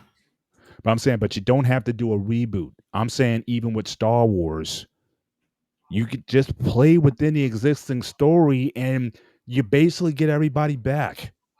You get the fans, again, the original fans from 50 years ago who you ticked off, you get those people back. Again, the time period between Empire Strikes Back and Return of the Jedi. Luke goes from being an apprentice, he's not a Jedi yet, to essentially being a full Jedi powered up by the time Return of the Jedi comes on and he goes into Tatooine and all that. What happened between that time? You don't have to reinvent the wheel there. So the guy who did Rogue One, his director's name is Geraint Edward. Yeah. And he's done a bunch of stuff like what was He it? did the first Godzilla movie, the 2014 He did, Godzilla movie. Garth Edwards, yeah. Gareth Edwards. Jurassic Yeah. World, Rebirth, and so on. Yeah. So it's a combination of two things here, Paul. You got good director and good script. You Yeah. don't have a good balance on those. Sorry. But the important thing is also directions. What I like about doing the tweeners is, again, you don't have to overthink it because you know where you have to land it. You know what I'm saying? It's like with the sequel trilogy 7, 8, and 9. It was like, well, where do we go with this franchise? Wouldn't it be easier then to simply deal with where did this have to land? And then you can write an interesting story in between to say, okay, it has to pick up. Now the story has to pick up from here. So I think those are ways, again, if they don't know what to do with the Star Wars franchise, again, George already had laid it out for you. Even if you go off of the all of the series that came out of that. Remember the Dark Horse series where Luke actually goes like kind of to the dark side? Remember those the Dark Horse comics back in the day? I think it was Rise of the Empire or something like that, where he kind of flirts. He's almost in the dark. You could go there if you wanted to. I mean, there's a lot of stuff that's within the canon that you could go off of and make something from. But again, I don't want to derail this off the Transformers conversation. I know it's not Before the you topic, go for it, before we get back on topic, I want to say one thing about that. George Lucas has literally given money on a silver platter with all the scripts for every few 20, 30 movies in advance. He had scripts written out. Yeah. Disney goes, fire pit, forget it. We don't want to do that. We don't own shit. We're gonna fuck it up. And that's all I leave it there. Yeah, go ahead. Pick up where we left off. And I'm glad that Mr. Paul Bennett laid that thing out, because at least they're the director who can at least bring back life in the Star Wars franchise. But for the Transformer, before Michael Bay, who was going to pick up the project? Nobody. Michael Bay told him to get a kick at it.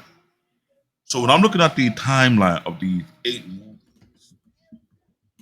so to speak, let me manage the last one that came out in 2024, Transformer 1. What was supposed to be first is the Bumblebee #6 movie in 2018 that supposed to be set in 1980. The Transformer Rise of the Beast 2023 was set to be in the 1990s, right? The fact that he did that bullshit, he destroyed certain characters in that movie, which pissed me off.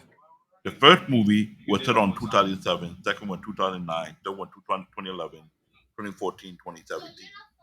They messed up the storyline all of that. So if you want to find a director who is a die-hard fan of the franchise, who knows the storyline and knows the character, question is what direction you're going to take, how you going to pick the storyline. Because the biggest issue to doing the Transformer in live action are the two of the biggest characters, which it's hard to push out. Primus and Unicorn.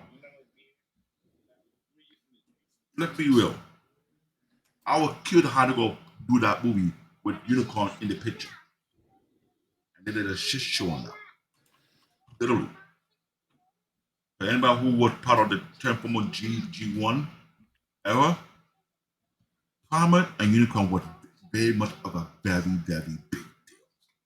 It had a huge impact in the whole storyline.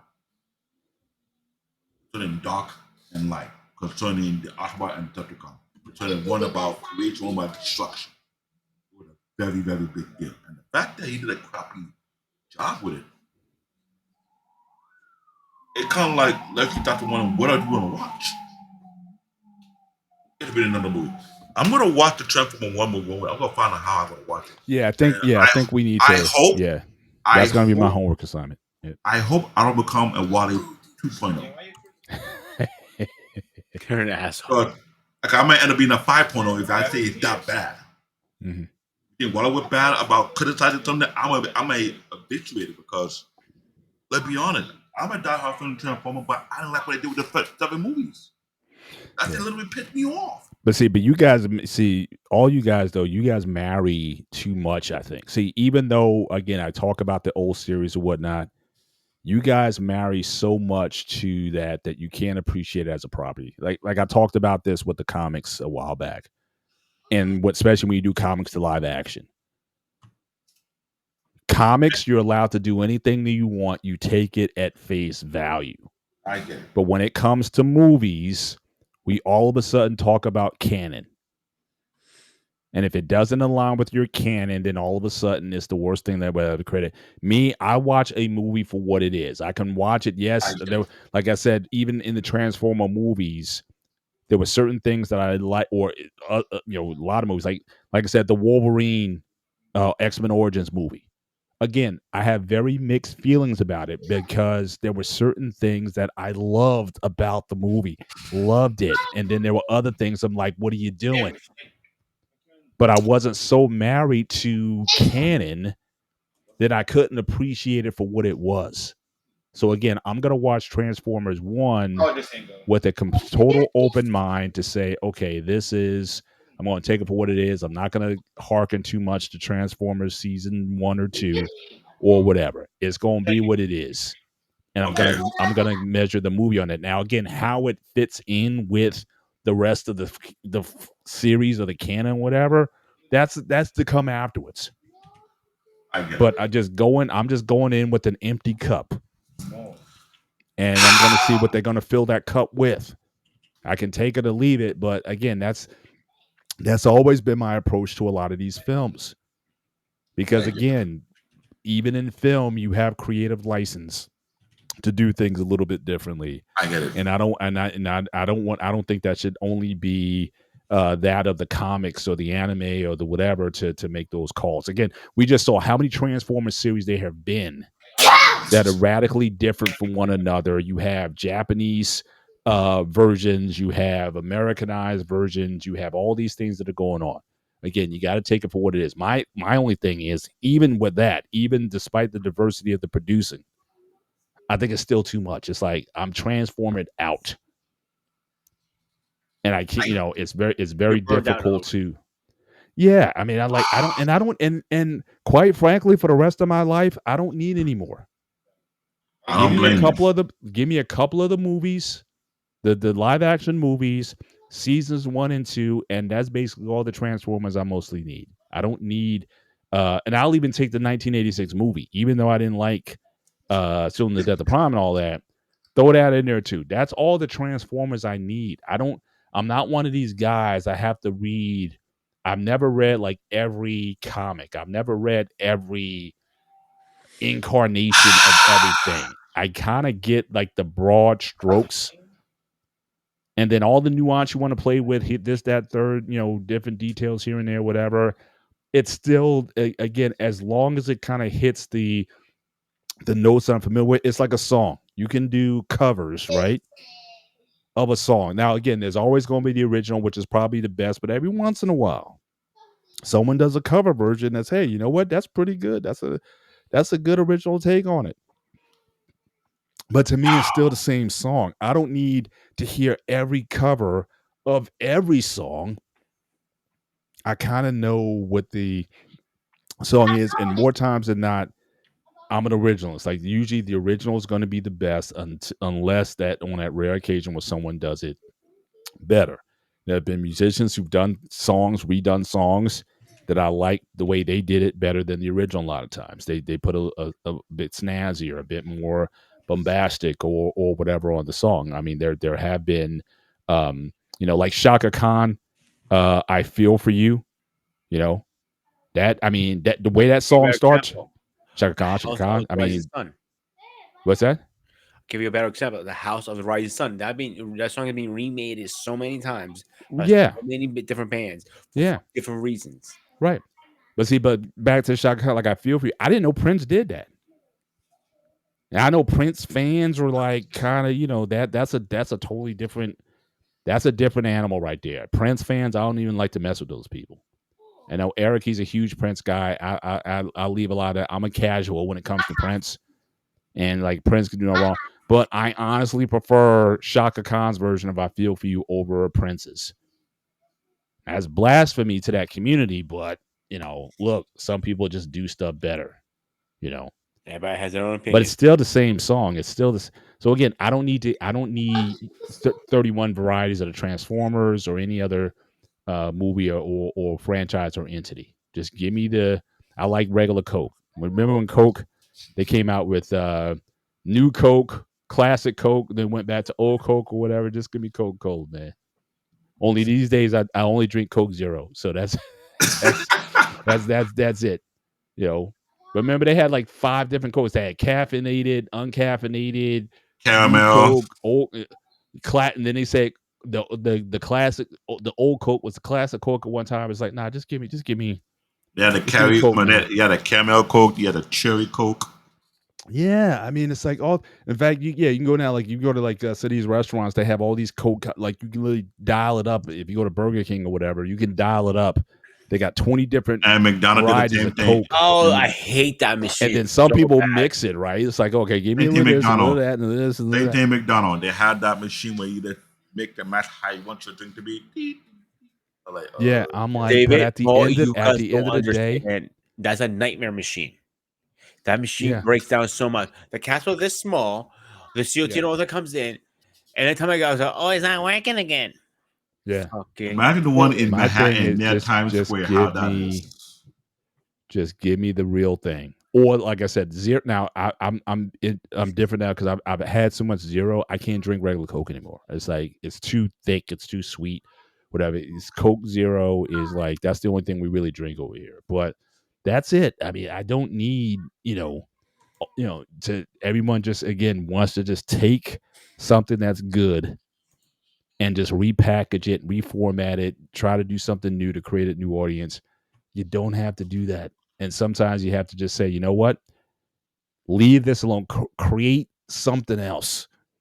Companies own different properties. You can do water or something, or do some other drink or some new something there, but don't mess with the brand. Don't mess with they say that Coke formula is like one of the biggest trade secrets in the world. The Coke formulation. It's like it's so secret that it's like it's like getting through Fort Knox to try to find that thing. And So again, yet, don't they're losing to Pepsi right now, globally. maybe, but I'm just saying. But even then, it's the biggest reason Coke and Pepsi wars right now. Pepsi's winning customer service. I deal with them all day at work. Pepsi has the better customer service. I call them up, and go, can I place an order? Or I go online and place an order.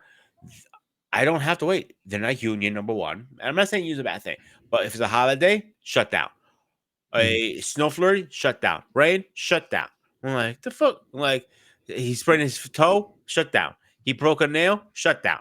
I'm like, do you guys ever work? No. But my thing is, I'm glad you mentioned this because shout out to Jedi Mike and Wale Rio of the Critic Nation when you very hard critic. Because growing up, when you didn't have time to chase girls, we were chasing book, we were chasing series that would get our interest where we be able to nerd out. But I see it as you don't take a franchise and you murder like you did the G.I. Joe. The G.I. Joe franchise after 2 movies would have take my battleship moment. First one was the second one was more like, okay, let's nuke that battleship. We're not gonna do another one again. They how they did transform us so bad. It was almost like they abused it, knowing that they abused it. It was more like a Diddy case to me. That's how I see it. Now, you say you want no more Transformer. I say I want to see. I don't want to see another one ever again because see, if you go do a live action movie of anything, I need to know who the director is, what's his background. Is he a true lover of the franchise or he's another opportunity? How much money can make off? That's what pissed me off. Yeah. We talked about movies and series or trilogy like we did the last week. They have around 2 debate. I wanted to do a while they debate on that part. But the way I see the Transformer franchise based on live action, let it go. Don't do no more. You have butchered it more than enough. Yeah. And it's very hurtful because imagine the first movie and people talk about it. They may not want to watch the second one or third, but it felt like it was just unnecessary. The second one rubbed them off even worse. That they make the new Let me ask you. movies. It was kind of like the anticipation to watch the next one and keep on dropping. That's the issue. It didn't feel like they take the time to perfect the craft and make a good movie so people can enjoy the watch. That's okay. Yeah. You're gonna go because you like the name, because it's a franchise, and we don't care if you mess with the storyline, but you still gonna watch. Yeah. Let me ask you guys something. Certainly, as we start to wind this down, can you name a, say, either a cartoon franchise series that has not been brought to live animation that's on your wish list? If they were going to redo if they were going to do something live action, what would that be? And again, it can't be. I know some of us are niche. It can't be too niche that nobody's heard of it, or what have you. But if they were going to do something live action, what's on your wish list in terms of properties that they would consider doing and bringing to, whether it goes to the big screen or not, or whether it's on Netflix or whatever. That's certainly that's debatable. But what would you want to see that has not been yet? That's like, oh man, they need to do this. Honestly, I will take the worst Cybertron, the 2 games. Hang on, David, because those games were fucking good. I'm talking about the gameplay. I mean the storyline behind it, and make that in a fucking movie. I won't change nothing about that. I might tweak it a little bit, like maybe add a little more characters, more fight scenes, stuff like that, because it's going to be in live action versus you're playing. That was a real backstory. The War of Cybertron and something else. I can't remember what the other one is. I have to look it up right now. That's what I would do.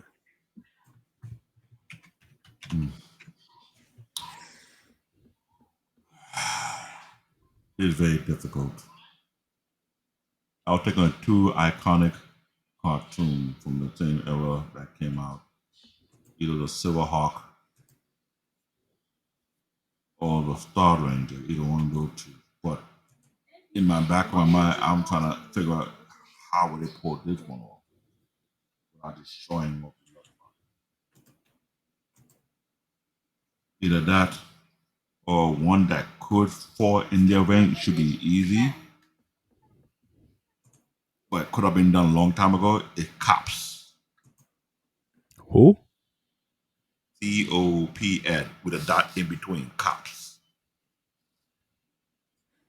I think I vaguely remember that. This was where a futuristic version where there's a police department whereby some people have cybernetic arms, some have a cybernetic door doing some. Oh, that I remember that. That thing felt like it can be done live action.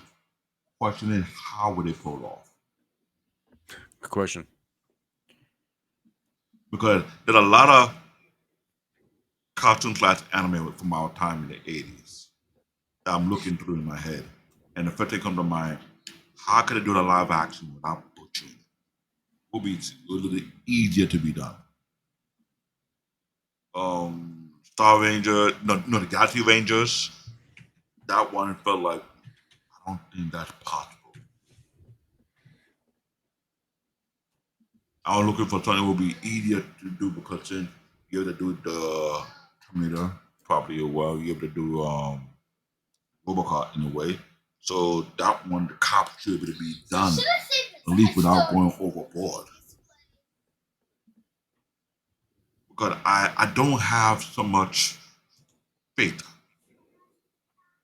in American movie production without being authentic, without butchering franchise. So they have a good track record of butchering it anyway to begin with. That is the scale. If now you talk about someone outside the United States does that, then the high check will be done properly.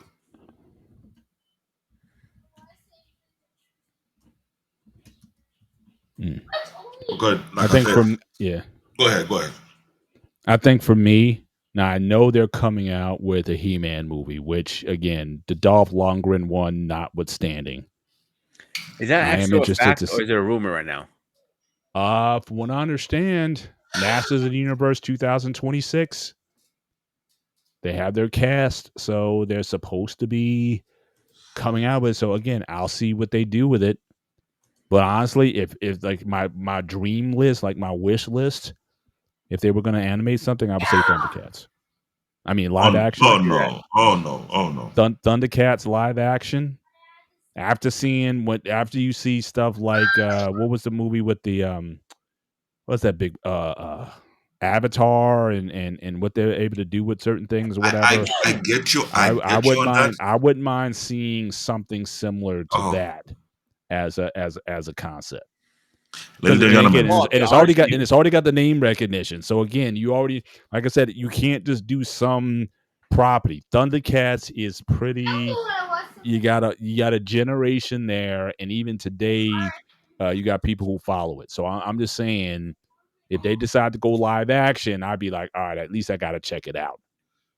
ladies and gentlemen, please after this show, if you think they can do Thundercat live action, put your comment. If you believe they can, if not, please explain why. They should not actually, touch I'm on Paul's side. I think Thundercats can be it. Thundercats, Voltron. I think is another one that they can do a really good job. Mhm. Mask. I think if they can do another good job. Max should be done. Yeah. Saber Rider and Star Sheriff is another good one. I think they would be able to do it. And Silverhawks. That's where I'll leave it up to them. Yeah. Silverhawks is going to be a difficult one because there's a lot of CGI, and if they don't have a good CGI guy, it will flunk. Yeah. And why you think actually they either want the cops? A lot of these I live don't think action. cops are going to be that No, easy, bro. no, think about it. A lot of these live action that you're acting for, there's a huge percentage of CGI gonna be added, and you're not sure if they're gonna butcher it or not.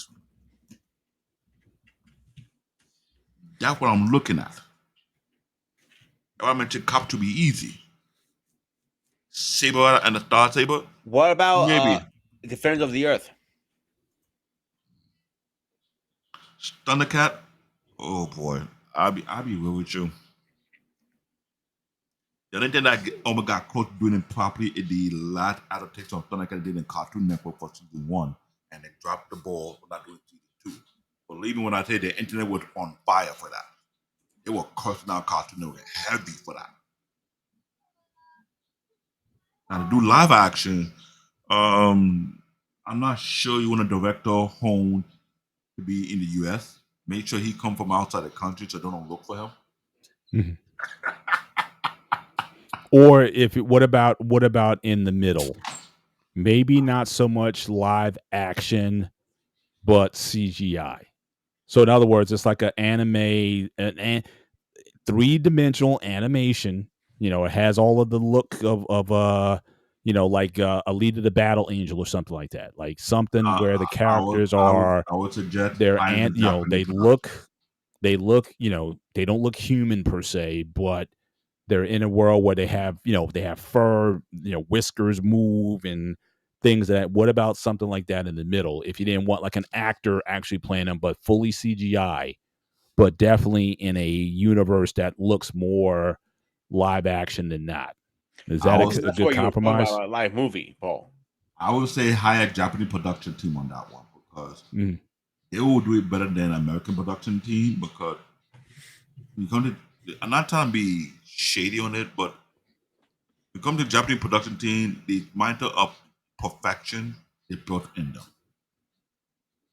They don't want to put no crappy ass part without perfecting their craft, make sure it's done out properly. But when you talk about anyone besides non-Japanese, like American, then I'm gonna be worried, I'm gonna be concerned. How far will you go about it? Question: What about Captain Planet? Captain Planet? Oh boy. Oh boy. I don't know if it's big enough. That's the thing. I'm like Has think 6 about it. seasons, You bro. have to go into a studio. You're gonna have to go to some studio heads and sell this idea.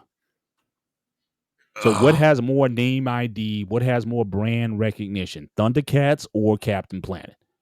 I'm just saying it's Thundercats. Most of those guys you go into the studio with, they grew up watching Thundercats. unless you had the team that do the God of War game to do that part into a movie, because that God of War was one of the best games. It looked like No, when you guys were talking about movies, which one I thought it'd be like a CGR slash kind of movie. If they do like a Thundercats like that, yes.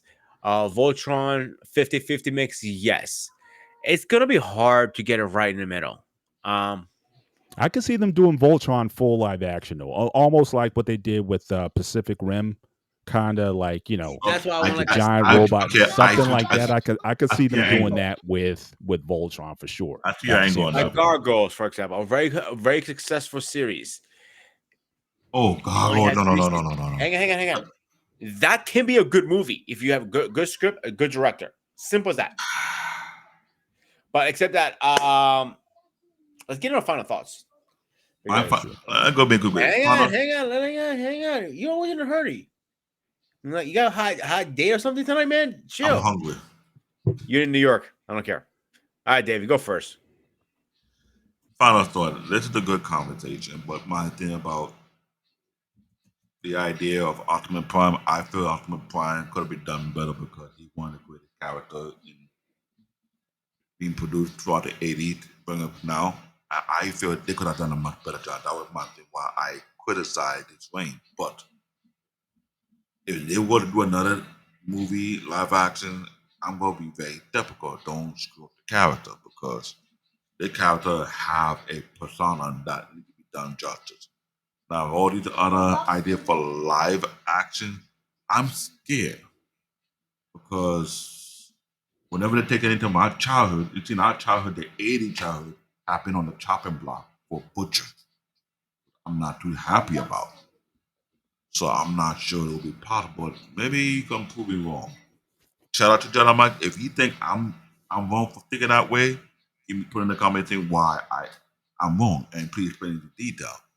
But I know some people like Wale, like John Mike, and people who do critics about certain things who understand why I think they should be careful about certain childhood franchise.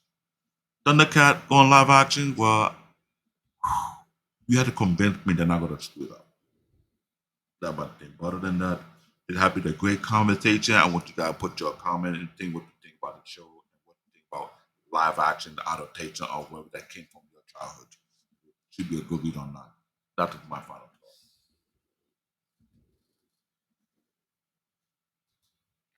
No, good show. I know I came in a little heated. I still think the besmirching of Optimus Prime will never be tolerated on the Sparta HQ network. So I had to come in and defend my guy.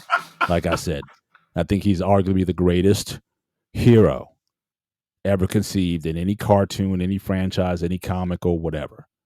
I think he is the epitome of leadership, calm, assertive, meek leadership.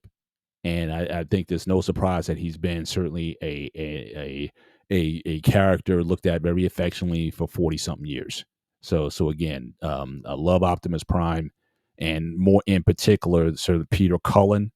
Again, we don't know how long we're going to have him. We don't know if certainly with Transformers One, if that means basically the end of an era, where I don't know if he'll be used in future properties, which would be unfortunate. But again, like I said, everybody gets old and everybody has their time. But just like Mel Blanc or any of these famous voice actors from back in the day, he's certainly iconic and definitely very memorable. And just and it's crazy. I still think the story is still what amazes me the most. That his brother hit him up just before he goes for the interview, and how history was literally made just based on a pep talk with his brother that gave us Optimus Prime as we know him, the Optimus Prime. So certainly, I appreciate what Peter Cullen has given to us through the Transformers series in the and again the consistency. If I had to give the franchise any credit outside of Beast Wars and some of these other properties, again, Prime has been the glue that has held this thing together. And I think that's certainly something that I think we all need to appreciate and recognize. In terms of, like I said, the live action, like I said, I can take a step back and do a fully CGI with like really lifelike, like I said, looking at Avatar, like I said, as an example, using real life type of figures in that kind of world or universe, I could certainly see that being pulled off. And again, Thundercats, again, I'm thinking about if you go into that studio and have to sell to those executives, that's one word. That's half the sell. All these other franchises and properties and whatnot, they're either not going to know or they don't think it's going to work.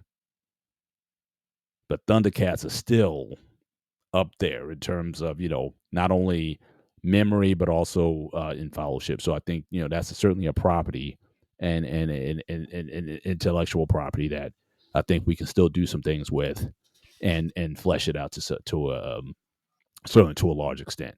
So yeah, again, good combo, and certainly looking forward to future discussions. In the future. Gentlemen, thank you so much. Hate it, love it. It's here. Your opinion is your opinion. But I'll have one more thing for Paul of his comment. The Jetsons should be a live action one. Um. Just think about it. Get back to me. Maybe. All right. Let's do a quick schedule update. Tomorrow night on the gray area here on the Spartan Execute Network and the BMU Network, we are talking about I just had it. The code switch, sellout or smart survival. I'm gonna leave it to that.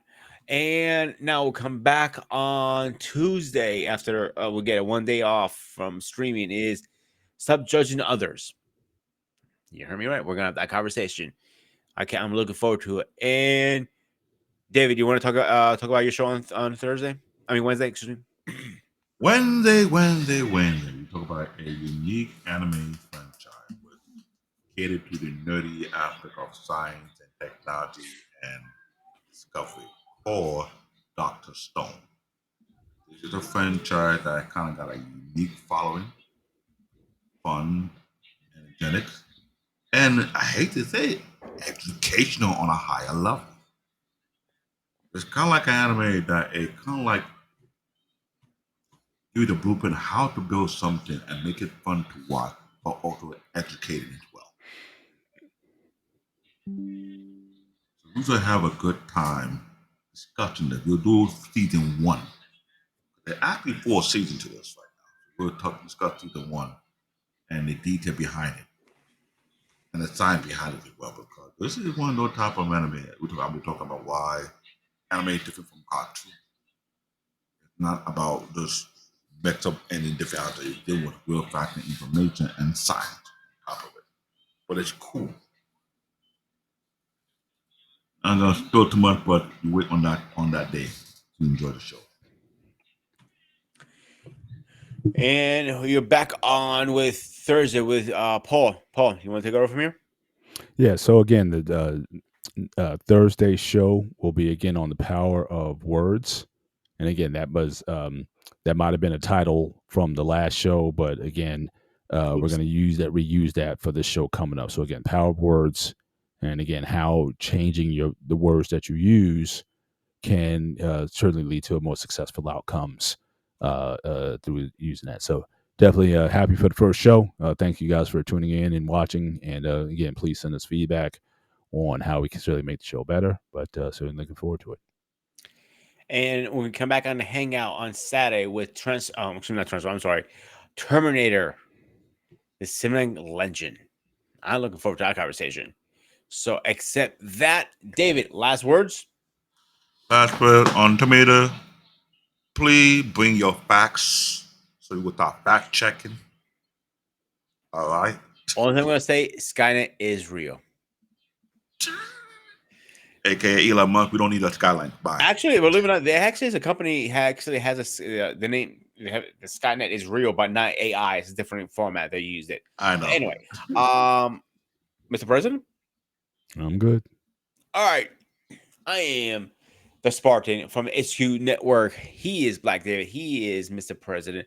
As always, stay fresh, stay safe, and I'll see you guys on the next one.